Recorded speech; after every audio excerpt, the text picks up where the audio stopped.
পহেলা জানুয়ারি চলে গিয়েছে, আফসোসের বিষয়।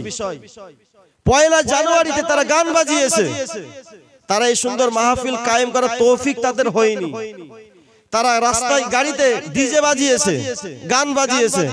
শুনে রেখে দাও, কদিনের জন্য তুমি দুনিয়াতে এসেছো আর ওই ডিজে বাজিয়ে তুমি খোদার জমিন কাঁপাচ্ছ। সময়ের ব্যবধানে ওই খোদার জমিন তোমাকে কাঁপাবে। কথা ঠিক না ভুল? জোর করে বলেন।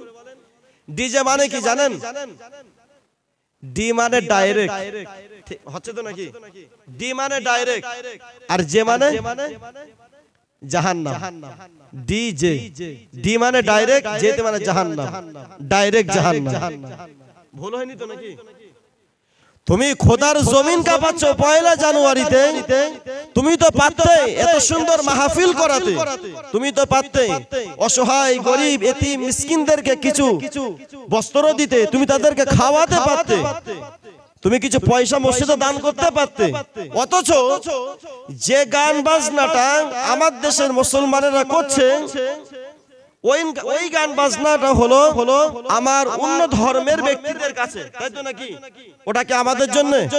ওটা আমাদের জন্য নয়। আপনি কি কোনোদিন ভেবে দেখেছেন যে আমার ধর্ম যেটা কোরআন হাদিস, ওটা অন্য কোন ধর্মেতে তারা পড়ছে প্রত্যেকদিন? শুনছে, কোরআন শুনছে, অথচ তাদের সাদৃশ্য গ্রহণ করে আমরা চলছি। জোরে বলেন নাউজুবিল্লাহ। রাসূলুল্লাহ বলেছেন, মান তাশাব্বাহা বিকাউমিন ফাহুয়া মিনহুম। যে ব্যক্তি, যে সম্প্রদায়ের যে ব্যক্তির সাদৃশ্যতা গ্রহণ করবে সে ওদের অন্তর্ভুক্ত হয়ে যাবে। এখন আপনি মুসলমান, আপনি চিন্তা করে দেখেন যে আমার ধর্মে যেটা আল্লাহ দিয়েছে কোরআন এবং হাদিস, সেটা অন্য কোন ধর্মে এটা পড়ছে না, কোরআন পড়ছে না তারা। অথচ ওদের গান বাজনা যেগুলো ঘরে বাজে সেটাকেই আমরা গ্রহণ করছি। আর হাদিস বলছে যে মান তাশাব্বাহা বিকাউমিন, যে ব্যক্তি কোন সম্প্রদায়ের সাদৃশ্য গ্রহণ করবে। দেখেন সাদৃশ্য হয়ে যাচ্ছে, সাদৃশ্য হয়ে যাচ্ছে তো, যে ওই ব্যক্তির ঘরে কোরআনের বাজনা, গানের বাজনা, আর আপনার ঘরে সেই গানের বাজনা, কিন্তু সেই তো সাদৃশ্য হয়ে যাচ্ছে। তা রাসূলুল্লাহর হাদিস ঠিক তদরূপ বললেন, মান তাশাব্বাহা বিকাউমিন ফাহুয়া মিনহুম। যে ব্যক্তি কোন সম্প্রদায়ের সাদৃশ্যতা গ্রহণ করবে সে হলো তাদের অন্তর্ভুক্ত। তাহলে আমরা কি কোন ইসলাম ধর্ম ছাড়া আর কোন সম্প্রদায়ের আমরা কি সাদৃশ্যতা গ্রহণ করব? জোরে বলেন। আল্লাহ যেন আমাদের সকলকে হেফাজত করেন, বলুন আল্লাহুম্মা আমিন।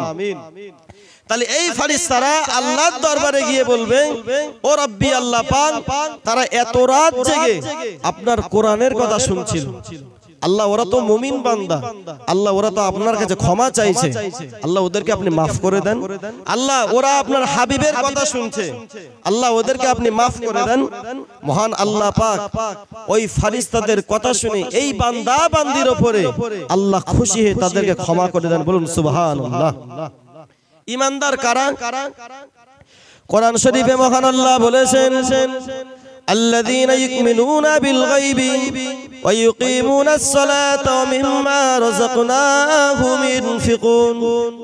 মহান আল্লাহ বলেছেন, الذين يؤمنون بالغيب, যারা গায়েবের প্রতি ঈমান রাখে। গায়েবের মানে হলো যারা আল্লাহকে না দেখে যারা ঈমান এনেছে।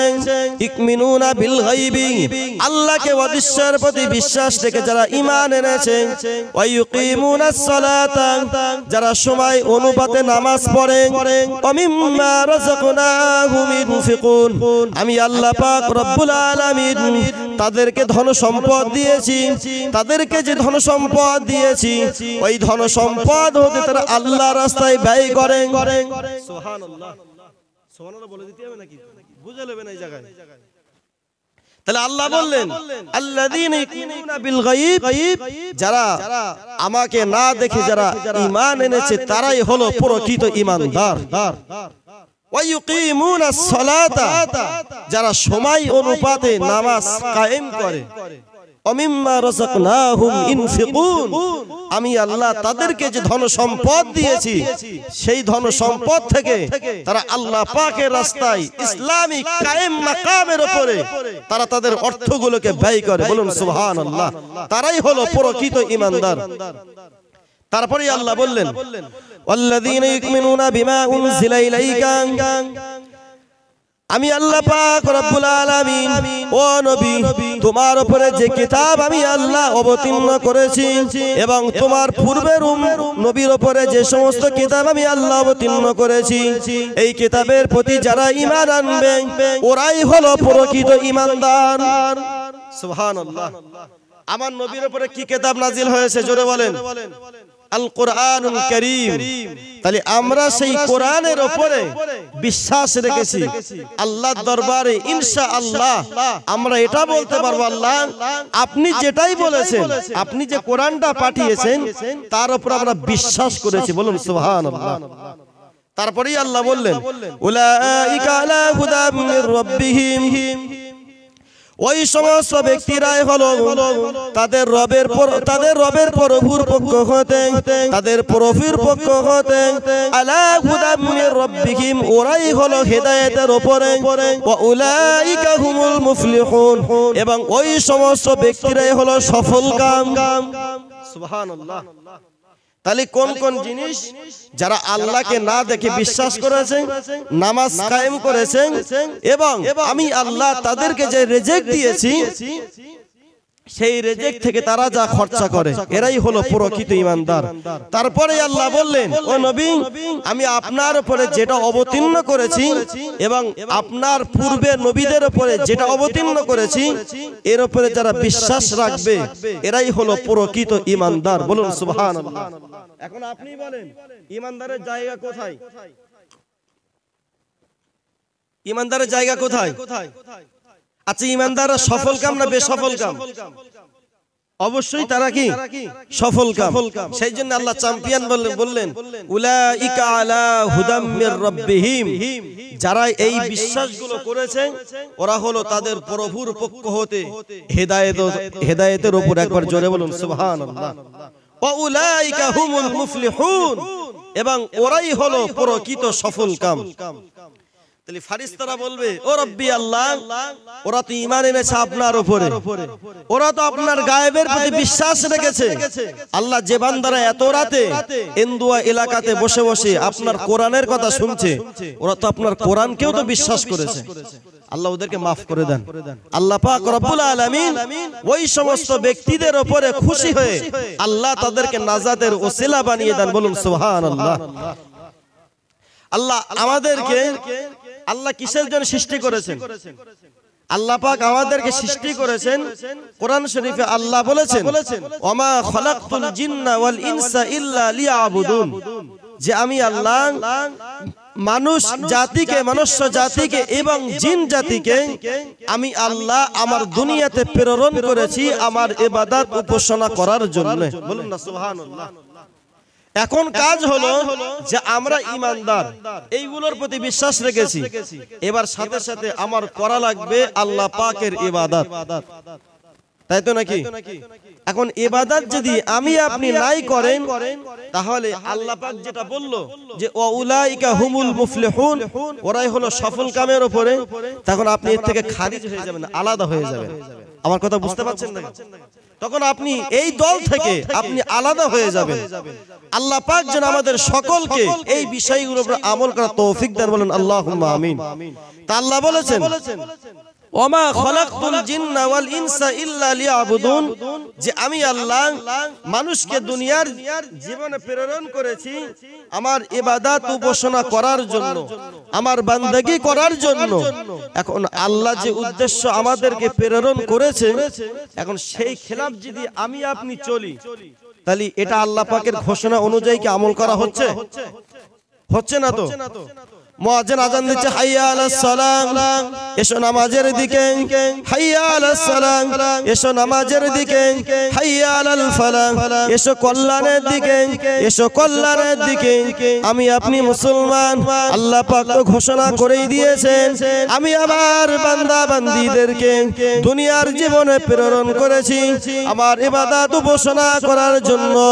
ও দুনিয়ার মুসলমান ভাইরা বাবাজিরা, কান খুলে শুনে রেখে দিন, মহান আল্লাহ বলে দিয়েছেন ওমা খালাকুল জিন্না ওয়াল ইনসা ইল্লা লিয়াবুদুন। ও দুনিয়ার মানুষেরা শোনো, আমি আমার বান্দা বান্দীদেরকে প্রেরণ করেছি, জিন জাতিকে প্রেরণ করেছি আমার ইবাদত উপাসনা করার জন্য। বান্দা আমি আল্লাহ তোমাকে দিয়েছি, আমি আল্লাহ তোমাকে 50 বছর জীবন দিয়েছি, আমি আল্লাহ তোমাকে 60 বছর জীবন দিয়েছি, আমি আল্লাহ তোমাকে 70 বছর জীবন দিয়েছি, আমি আল্লাহ তোমাকে 80 বছর জীবন দিয়েছি। মহান আল্লাহ পাক রব্বুল আলামিন যে বছরগুলো আমাদের জন্য নির্ধারণ করে দিয়েছে, মৃত্যু যখন আপনার কাছে চলে আসবে, আপনি যখন কবরে চলে যাবেন, এই 80টা বছরের জীবনের কি কামাই করেছেন, কবরে আপনার হিসাব দেওয়া লাগবে। মহান আল্লাহ বলেছেন ইদা জাআ আজালুহুম লা ইস্তাখিরুনা সাআ ওয়া লা ইস্তাকদিমুন।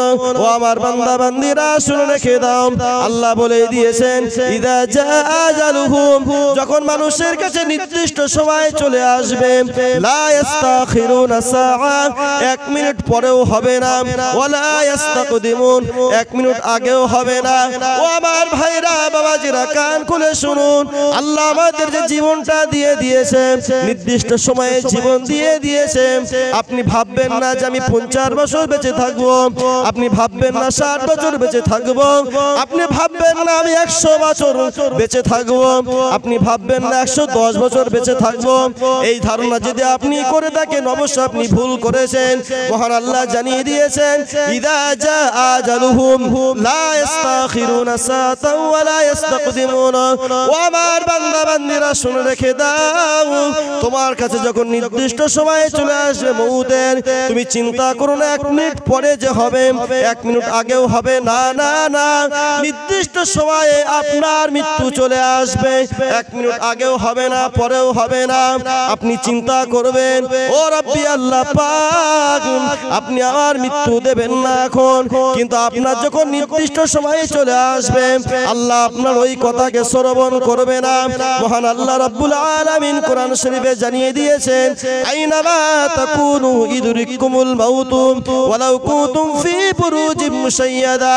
ও আমার বান্দা বান্দী, তোমরা যদি যেখানেই পালাও না কেন, আইনামা তাকুনু ইদরিকুমুল মাউতু, মউত তোমাদেরকে সেখানেই পৌঁছে যাবে, মউত তোমাদের কাছে সেখানেই চলে যাবে।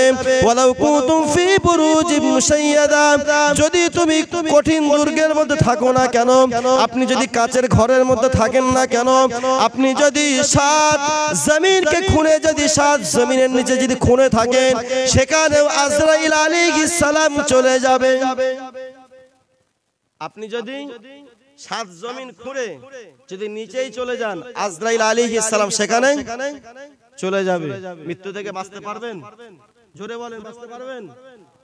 আর নবী আলাইহিস সালামেরা দুনিয়া থেকে তিনি মৃত্যুবরণ করেছেন। আমাদের আকীদা কি? আহলুস সুন্নাহ ওয়াল জামাতের আকীদা হলো আমাদের নবীরা কবরে জিন্দা, বলুন সুবহানাল্লাহ।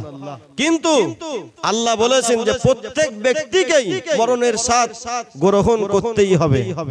কুল্লু নাফসিন যায়িকাতুল মাউত, কুল্লু মানে প্রত্যেক, নাফস মানে প্রত্যেক নাফসকেই, যায়িকুন, যায়িক মানে স্বাদ আপনাকে গ্রহণ করতে হবে, আল মাউত মৃত্যুর স্বাদ প্রত্যেক নাফসকেই গ্রহণ করতে হবে। এখন আপনি চিন্তা করেন যে মউত যখন আমার কাছে চলে আসবে, 1 মিনিট আগেও হবে না, পরেও হবে না। হবে?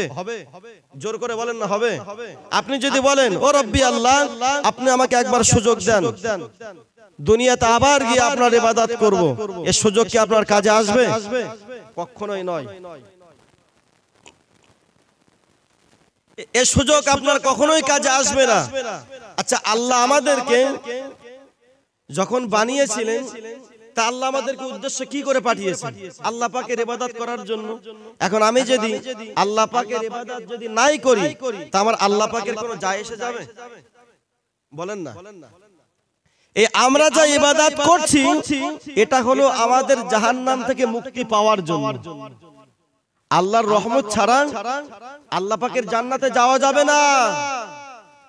কেউ বলতে পারবেন হাত তুলে যে হুজুর আমি আমার আমলের বিনিময়ে আমি জান্নাতে যাব? কেউ বলতে পারবেন যে সারা জীবন আমল করেছি? কেউ বলতে পারবেন না। তাহলে একটা কথা বলি শোনেন। এখন মনে করেন মোদী সরকার প্রত্যেক ব্যক্তির কাছে ফোন পেতে মনে করেন 500 কোটি 400 কোটি হোক 500 কোটি হোক টাকা মেরে দিয়েছে। তা এই টাকা নিয়ে আপনি ঘোরাফেরা করছেন, আপনি আনন্দ ফুর্তি সবকিছুই করছেন। তা আল্লাহ পাক যে আমাদেরকে কাউকে বড়লোক বানিয়েছে, কাউকে একটু মধ্যবর্তী বানিয়েছে, কার দয়ায় বানিয়েছে? জোরে বলুন না। আল্লাহ পাক তানার দয়ায় আপনি গরিব হয়েছেন, আপনি মধ্য ব্যক্তি হয়েছেন, বড়লোক হয়েছেন সেই আল্লাহ পাকের দয়ায়। এখন এই টাকা নিয়ে আপনি তো ফুজুর খরচা করেছেন, এই টাকার হিসাবটা আপনাকে জাহান্নামে কিয়ামতের দিন দিতে হবে। সে নেক ব্যক্তি হোক যে আল্লাহ এই পয়সাগুলো যে মোদী সরকার আমার কাছে এত টাকা ফোন পেতে মেরে দিয়েছে, আল্লাহ এই টাকাগুলো সব খরচা করে দিয়েছে আপনার রাস্তায়। আচ্ছা ওই ব্যক্তি কি বলতে পারবে যে আল্লাহ আপনার রাস্তায় খরচা করে দিয়েছি, এটা তো ভালো কাজ করেছে, অবশ্যই সওয়াব হবে, তাহলে এই সওয়াবের বিনিময়ে আমি জান্নাতে যাব? কেউ বলতে পারবে? এখন মনে করেন এক ব্যক্তি আল্লাহ পাকের কাছে গিয়ে বলল, ও রব্বি আল্লাহ, আমি আমার আমলের বিনিময়ে, আল্লাহকে বলল, ও রব্বি আল্লাহ, আমি আমার আমলের বিনিময়ে আমি জান্নাতে যাব। আচ্ছা তুমি তোমার আমলের বিনিময়ে জান্নাতে যাবে? তা ঠিক আছে। তা আল্লাহ ফারিস্তাদেরকে বলল, ও আমার ফারিস্তারা, এই ব্যক্তি নিজের আমলের বিনিময়ে জান্নাতে যাবে, তা একে একটু জাহান্নাম ঘুরিয়ে নিয়ে এসো, আমার জাহান্নাম একটু ঘুরিয়ে নিয়ে এসো। ওই ব্যক্তিটা এবার হেঁটে হেঁটে যাবে, ফারিস্তারা নিয়ে যাবে। জাহান্নামের তাপ এত দূর থেকে আসবে, ওই ব্যক্তির গলা শুকিয়ে যাবে। বলুন আল্লাহু আকবার। তাহলে জাহান্নাম কতটা ভয়ঙ্কর জিনিস। আল্লাহ কাদের জন্য জাহান্নাম বানিয়েছে? জোরে করে বলেন না। কাফের মুশরিক বেঈমানদের জন্য। একটু কথা বলেন, তাহলে তো ওয়াজ করতে ভালো লাগবে। শুধু আমি বকলে হবে? তা আল্লাহ কাফের মুশরিক বেঈমানদের জন্য জাহান্নাম বানিয়েছে। তা ওই ব্যক্তিটি যখন রাস্তা দিয়ে যাবে, তা জাহান্নামের তাপ, জাহান্নামের যে হাওয়া এত দূরে চলে আসবে, ওই ব্যক্তির গলা শুকিয়ে যাবে। আচ্ছা কিয়ামতের দিন কি টাকা চলবে? কি চলবে বলেন তো, একটু জোরে বলেন। আরে আমল, আমল চলবে।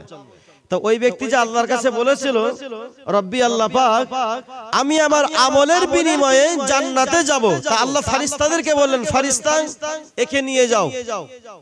ফারিস্তারা নিয়ে যাবে ওই ব্যক্তিকে। রাস্তা দিয়ে যখন যাবে, জাহান্নামের এত তাপ আসবে, এই ব্যক্তির গলা শুকিয়ে যাবে। গলা শুকিয়ে গিয়ে এই ব্যক্তিটা বলবে, আমাকে পানি দাও, এবার আমাকে একটু পানি দাও, এত তাপ কিসের? জোরে বলেন না। জাহান্নামের এত তাপ আসছে, একটু পানি দাও। ফারিস্তারা বলবে, টাকা দাও, টাকা দাও, পানি তো পাবে, তুমি তো তোমার আমলের বিনিময়ে জান্নাতে যাবে। এত সাহস, এত আমল করেছো, তা পয়সা দাও। পয়সা তো নেই, আমল তো করেছি, আমি তো জীবনে আমল করেছি, তা আমল দাও। এখনো তো তুমি তো জান্নাতে যাওনি, খালি তো জাহান্নাম দেখেছো, কিছু পয়সা দাও। তা ব্যক্তিটি কিছু আমল ওই ফারিস্তাকে দিয়ে, আরো যখন জাহান্নামের নিকটে যাবে, আবার পানির তৃষ্ণা লাগবে, আবার ফারিস্তা বলবে, পয়সা দাও, পয়সা নেই, আমল, আমল দাও। এমনকি এবার আমল কি হতে লাগলো? কমতে লাগলো তো নাকি? আমল কমতে, এবার কমতে লাগবে। এবারে আল্লাহর দরবারে যখন যাবে, আল্লাহ বলবে, বান্দা জান্নাতে যাও এবারে। আল্লাহ কোন আমল নেই। কি হলো সব আমল? আল্লাহ একটু জাহান্নাম দেখতে গিয়েছিলাম, সব শেষ হয়ে গেছে, তা আমলের বিনিময়ে তুমি তো জান্নাতে যাবে বলেছিলে, তা যাও। আল্লাহ মাফ চাইছি। আল্লাহর রহমত ছাড়া, আল্লাহর দয়া ছাড়া কেউ কি জান্নাতে যেতে পারবে? কেউ যেতে পারবে না। তাহলে ওই ব্যক্তিও জান্নাতে যেতে পারত। আল্লাহ আমাদের সকলকে নেক আমলে জিন্দেগি কাটানোর তৌফিক দেন। একটু জোরে বলেন আল্লাহুম্মা আমিন।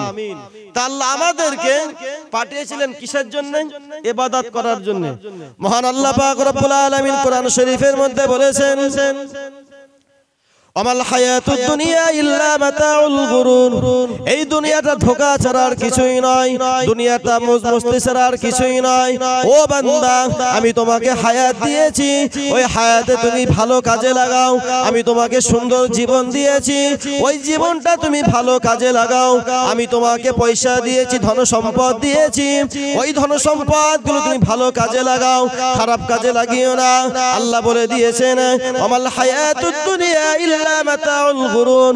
ও আমার বান্দা বান্দি শুনে রেখে দাও, আমাল হায়াতুদ দুনিয়া, দুনিয়াটা কিছুই নয়, কিছুই নয় ইল্লা, কিন্তু দুনিয়াটা হলো কিসের? মাতাউল গুরুর, ধোঁকার জীবন, ভোগ বিলাসিতার জীবন। আপনি যদি দুনিয়াতে ভালো কাজ করে কবরে যান, আল্লাহ তো আপনাকে নাজাত দিয়ে দেবে, আল্লাহ তো আপনাকে জান্নাত দেবে। আর আমার কোন বান্দা বান্দি যদি খারাপ কাজ করে, দুনিয়ার মস্তিতে পড়ে যায়, দুনিয়ার লোভে পড়ে যায়, দুনিয়া দুনিয়া দুনিয়া দুনিয়া করবে, কিয়ামতের দিন আল্লাহ পাকের দরবারে, ও আমার বান্দা বান্দি শুনে রেখে দাও, কিয়ামতের দিন এই দুনিয়া, কিয়ামতের দিন এই দুনিয়াটা আল্লাহ পাকের দরবারে একটি মশার ঠ্যাং হয়ে দাঁড়াবে, মশার ডানা সমতুল্য হয়ে আল্লাহ পাকের দরবারে দাঁড়াবে। আল্লাহ বান্দাদেরকে বলবে, ও আমার বান্দা বান্দি তোমরা শোনো শোনো, আমি আল্লাহ তোমাকে জীবন দিয়েছিলাম আমার ইবাদত করার জন্য, আমাকে ভালোবাসার জন্য, আমার হাবিবকে ভালোবাসার জন্য, কিন্তু তুমি ভালোবেসেছো ইবলিসকে, কিন্তু তুমি ভালোবেসেছো ইসলাম বিরোধীদেরকে ভালোবেসেছো, তুমি ভালোবেসেছো কাফেরকে ভালোবেসেছো, তুমি মুশরিকদেরকে ভালোবেসেছো, তুমি দুনিয়াকে ভালোবেসেছো, তুমি দুনিয়ার অর্থকে ভালোবেসেছো, তুমি দুনিয়ার নেতাদেরকে ভালোবেসেছো। ও আমার বান্দা বান্দি শোনো শোনো শোনো, আমি আল্লাহ যে কিয়ামত কায়েম করেছি, তোমরা যে দুনিয়াকে ভালোবেসেছিলে, এই দুনিয়াটা হলো এই, দেখে নাও।